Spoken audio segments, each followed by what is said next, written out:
ভারতের ১৮তম লোকসভা নির্বাচনের সপ্তম ও শেষ ধাপের ভোট গ্রহণ শুরু হয়েছে।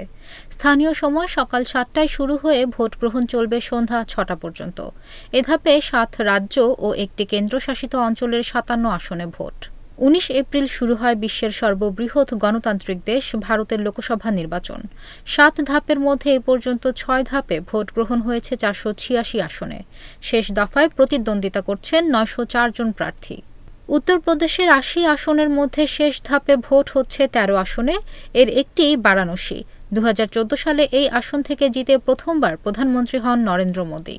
সপ্তম ধাপে ১৩ আসনে ভোট হচ্ছে পাঞ্জাবে, সেখানে প্রার্থী সংখ্যা ৩২৮ জন। বিহারে ভোট ৮ আসনে। শেষ ধাপে উত্তর ও দক্ষিণ কলকাতা সহ পশ্চিমবঙ্গে ভোট ৯ আসনে। নিশা মাহমুদা, ইন্ডিপেন্ডেন্ট ডিজিটাল।